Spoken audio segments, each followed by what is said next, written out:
Amis Vierge, bonjour, j'espère que vous allez bien. Je démarre votre tirage général pour le mois de novembre. Donc, bienvenue sur les guidances de Marie. Je vous remercie pour vos vues, votre fidélité, pour les likes et pour les commentaires. Alors, une carte pour démarrer ce tirage. Roi de Michel. Il a des principes, il est rationnel, ambitieux, respecté. Laissez la place à la sagesse et à l'objectivité. Soyez intègre. Une situation qui doit être gérée avec honnêteté, qui nécessite une bonne communication. Voilà, donc place au tirage. Alors, je prends le Light Seers Tarot pour le tirage du tarot. Pour le taroscope. Alors...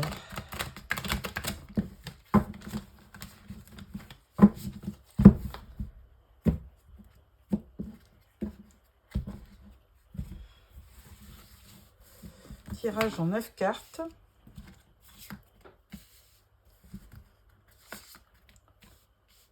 Voilà.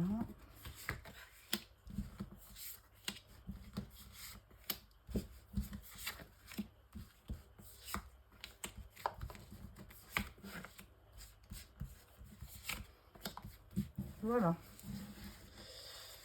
Alors, pour nos amis du signe de la Vierge, 9 d'épée, du stress, de la déprime. Bon, c'est vrai que novembre n'est pas un mois très marrant, hein, il pleut. Entre le 1er novembre et le 11 novembre, c'est pas vraiment des fêtes très très gaies. Alors, première rangée, on parle de la grande prêtresse, de l'impératrice et du pendu. Bah, dis donc, 3 arcanes majeures pour démarrer. Donc, le mois de novembre s'annonce quand même clairement très actif. Hein. Il va se passer quand même des choses sur ce mois de novembre, amis vierges. Alors, avec la grande prêtresse, ben, il n'y a pas de problème. Hein. La grande prêtresse, elle est bienveillante. C'est quelqu'un qui a beaucoup d'expérience. Hein. Elle a le livre de la vie sur ses genoux, en principe. On la voit tout le temps étudier. Et elle ne peut vous apporter que de la bienveillance et de la sagesse. Elle a aussi beaucoup d'intuition. Donc, on peut vous dire d'écouter votre intuition parce que c'est quelqu'un quand même qui est secrète, mais elle peut vous indiquer, elle peut vous mettre sur le bon chemin. Ensuite, à côté de vous, l'impératrice. Donc, écoutez, l'impératrice, c'est quand même la reine des reines. C'est quelqu'un qui crée, hein, qui est fertile, mais qui crée aussi. Donc, elle a le pouvoir de créer un nouveau projet, peut-être dans votre vie, ou un nouveau but, ou une nouvelle motivation. Par contre, avec ce pendu, là, on peut dire que ou la situation est bloquée, ou alors on vous demande de voir les événements différemment, hein, ou sous un autre angle. Alors, là, on parle des amoureux, on parle de la mort et la renaissance, et on parle de la reine d'épée. Alors, dites donc encore 2 arcanes majeures. Alors, les amoureux, c'est un choix hein, que vous devez faire prochainement, là, au courant novembre, parce qu'il va y avoir quand même la fin d'une étape et un renouveau. Hein. Vous arrivez certainement à une fin de cycle, et là, il y a quelque chose qui se termine pour embrayer sur autre chose. Et à côté, alors on ne sait pas si c'est vous, madame, qui me suivez, qui êtes représentée par la reine d'épée. Alors la reine d'épée, c'est quelqu'un quand même qui n'est pas... qui ne se laisse pas faire. Elle a beaucoup de charisme. Elle représente souvent la veuve ou la divorcée hein, dans le jeu de tarot. Et c'est quand même quelqu'un de très intuitif, de volontaire, d'honnête et de rigoureux. Donc, on peut se fier... alors, c'est les signes d'air en général, comme Balance, Gémeaux et Verseau. Donc, c'est des signes assez volontaires hein, qui ont besoin de clarté, de communication et on va dire, de vérité aussi. Donc voilà, il va y avoir une fin de... Alors dis donc, 5 arcanes majeures, c'est fou. Alors, 3 de bâton, la reine de coupe, et là, le 7 de pentacle. Alors, avec ce 3 de bâton, bah, on se projette. Hein, vous vous projetez au mois de novembre sur peut-être un nouveau projet, puisque c'est la fin d'une étape et un renouveau. Donc, vous avez certainement envie de repartir sur autre chose, hein, mi-vierge. Hein. Et là, à côté de vous, alors après cette reine d'épée qui était assez, on va dire, autoritaire et impulsive, hein, on trouve une reine de coupe. Donc elle est vraiment très, très à l'écoute de ses sentiments. Elle est très... C'est une reine très empathique, hein, elle écoute beaucoup ses émotions, elle est sensible et douce et spirituelle. Donc, si c'est vous qui êtes représenté par cette carte, eh bien vous passez d'une femme qui est assez autoritaire à quelqu'un qui est assez empathique et qui écoute, hein, qui s'est radouci peut-être au fil du temps. Et là, avec le 7 de denier, ben, on reste patient, on attend son heure. On a semé et maintenant on veut récolter. Donc on vous demande avec cette carte d'être patient. Et là, regardez cette reine de coupe, hein, elle a l'air d'implorer un peu le divin pour vraiment recevoir, parce qu'elle a besoin d'y croire, elle a besoin d'une renaissance, hein, qui est juste à côté. Donc entre l'impératrice, la renaissance et la reine de coupe, on a vraiment l'impression que vous avez effectivement, que vous opérez un autre cycle de votre vie, une nouvelle renaissance. Ça passera par un choix, hein, de toute façon, et ça passera par aussi de la patience. Donc il faudra attendre, même si vous vous projetez sur quelque chose que vous voulez, que vous désirez ardemment, il faudra être très patient pour voir le résultat de vos courses. Mais en tout état de cause, là, il y avait une carte que j'avais tirée en plus. On vous parle de triomphe. Hein. Donc, où vous vous déplacez beaucoup sur le mois de novembre, mais là, c'était pas... on ne parle pas de ça dans le tirage.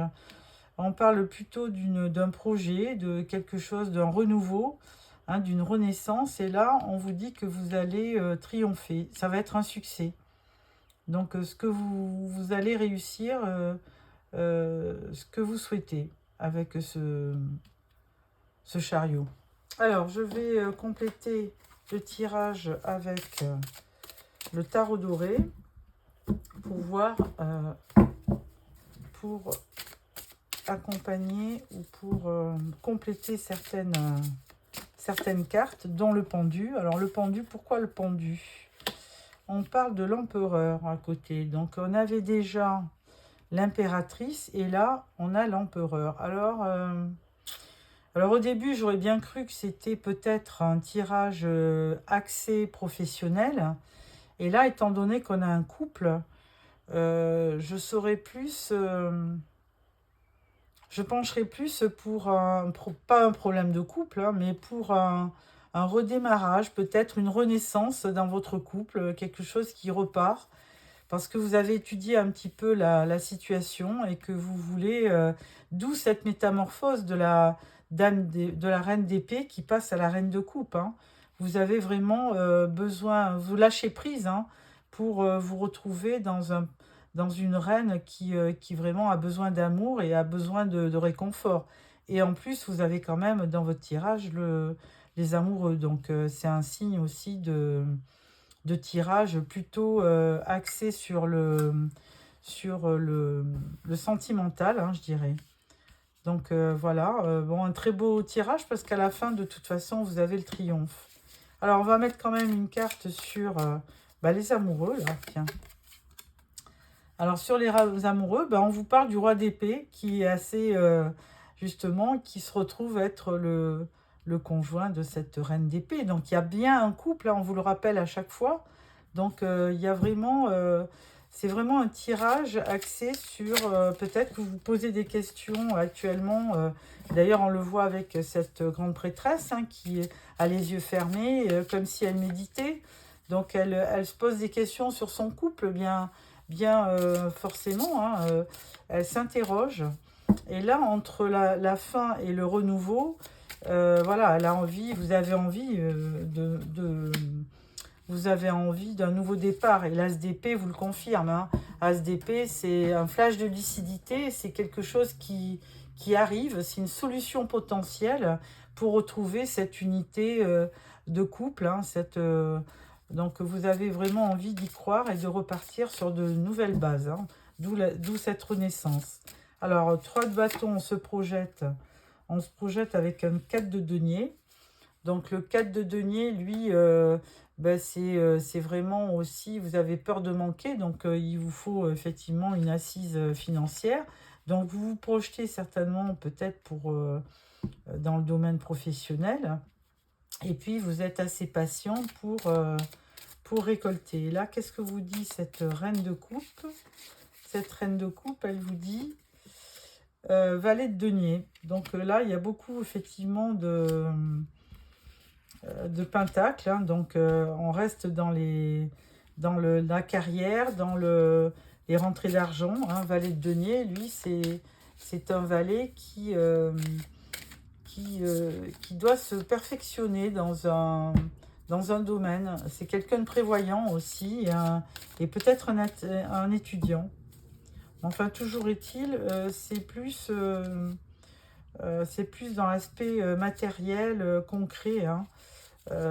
Et là, avec le 7 de denier, on vous dit le fou. Donc, vous êtes patient et puis vous avez quand même envie de vous lancer. Mais là, on vous dit qu'il faut quand même attendre un peu. Hein, que vous allez récolter, mais même si vous avez effectivement besoin d'une vie, on va dire, confortable au niveau financier, on vous dit que de toute façon, vous avez semé des graines, que ça va pousser, qu'il faut attendre et même si vous vous lancez, il faut être patient. Voilà, amis vierges, hein, donc là en dos de deck, on a l'étoile, donc tout est permis. Hein, il faut suivre votre bonne étoile pour évidemment avoir la joie de réaliser un projet qui vous tient à cœur. Alors là-dessus, je vais prendre l'oracle G pour la partie professionnelle. Alors, l'oracle G.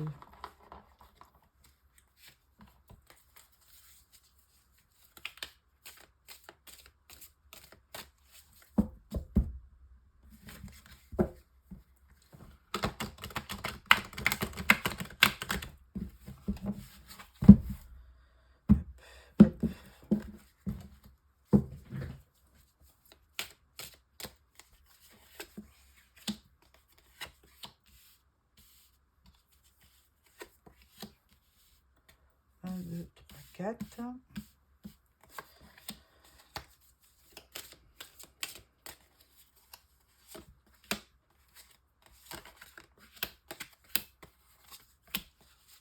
Et là, une 9e qui correspond à la conclusion.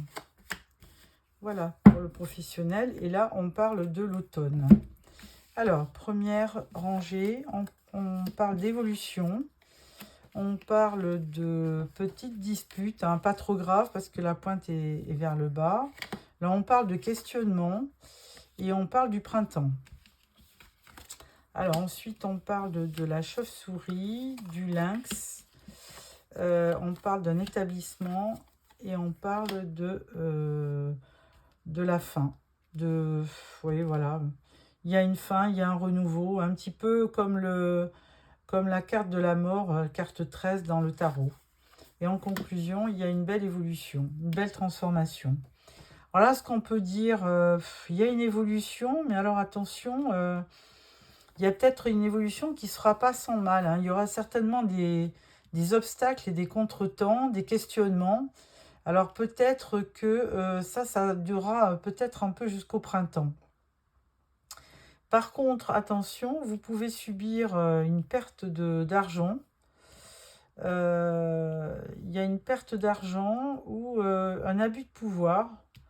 Donc, il faudra voir dans le travail. Hein. Donc, et là, avec le lynx, là, c'est quand même un personnage qui n'est pas fiable, hein, qui n'est pas très franc et qui peut vous trahir. Donc, alors, il y a aussi l'indépendance, la dépendance affective aussi. Hein. Donc, attention au niveau du... au niveau dans le travail, hein, il y a peut-être quelqu'un qui pourrait vous trahir entre ce poignard et le lynx. Il y a peut-être une personne qui peut vous porter tort. Ensuite, vous vous posez beaucoup de questions sur votre enseigne, votre société. Et là, effectivement, ça risque de durer jusqu'au printemps, où là, vous serez en mesure de prendre une décision. Vous ne savez pas si vous ne mettrez pas fin à votre contrat, parce que vous avez vraiment envie d'évoluer vers autre chose. Et que là, on peut dire que ça sera peut-être la fin au printemps d'une époque. Donc, vous allez peut-être vous diriger vers autre chose. Alors, on va mettre quand même quelques cartes là, parce que, alors, sur ce poignard-là, des disputes au sujet d'argent. Ce questionnement, c'est à cause de... il y a un questionnement au niveau de... là, par rapport à quelqu'un, hein, vous voulez faire tomber les masques un petit peu pour y voir plus clair. Là, je parle au niveau de travail, ça veut dire que peut-être que vous pensez que vous avez une rémunération qui n'est pas à la hauteur de votre travail. Donc, peut-être que vous êtes sous-estimé et pas assez rémunéré par rapport au poste. Alors, c'est vol-perte, c'est toujours dans le travail. Hein. Vol-perte et ce lynx, qu'est-ce qu'on peut dire? Après une période, effectivement, peut-être où la personne n'est pas très claire, là, il y aura peut-être une réconciliation. Hein. Il y aura quelque chose qui va s'apaiser. Et au niveau de la société, oui, effectivement, vous pensez toujours à cette société et vous pensez peut-être qu'il faudra peut-être tôt ou tard en partir. Hein.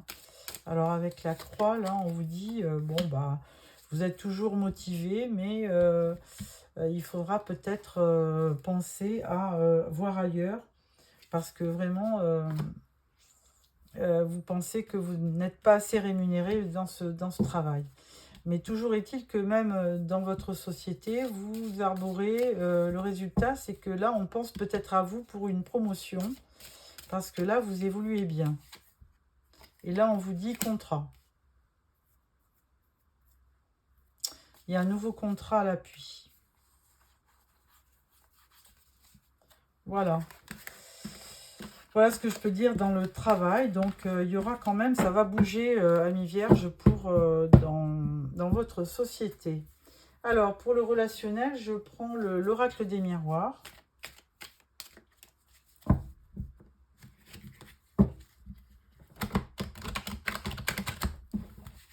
Voilà. Alors, tirage en 9 cartes aussi.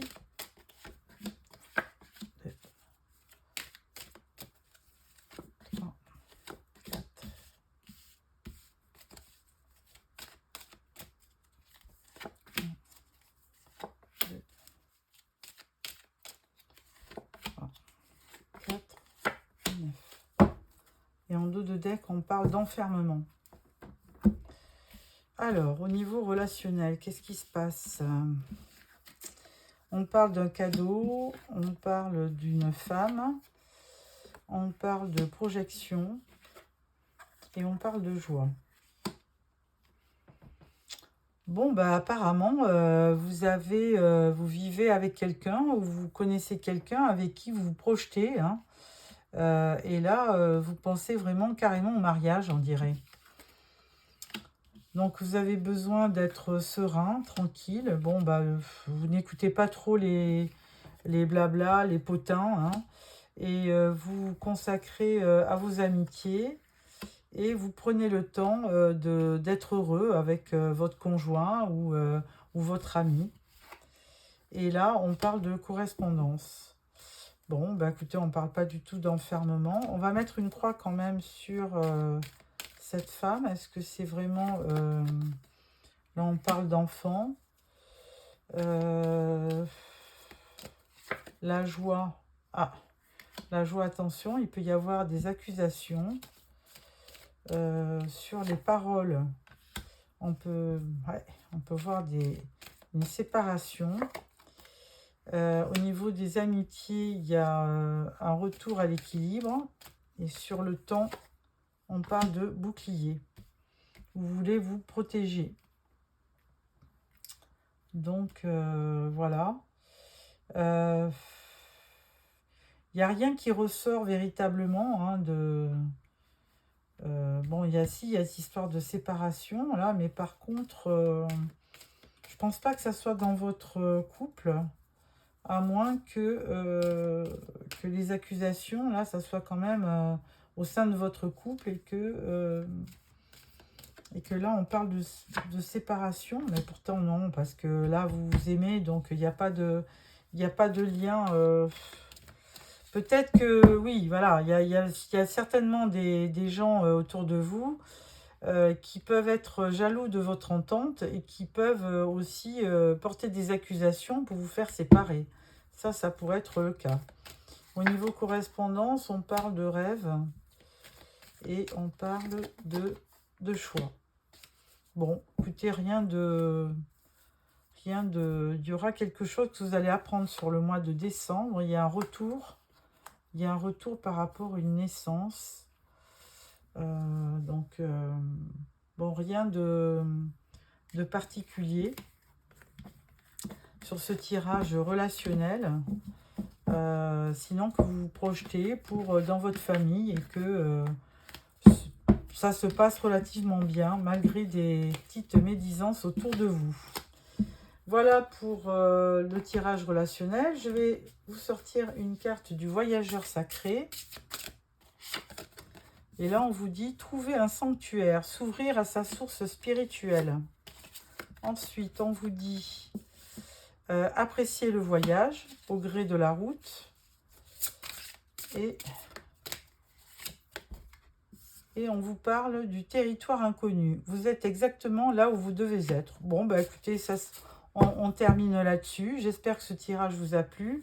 N'hésitez pas à me faire des commentaires. Et on se retrouve dans une dizaine de jours pour le tirage sentimental. Au revoir.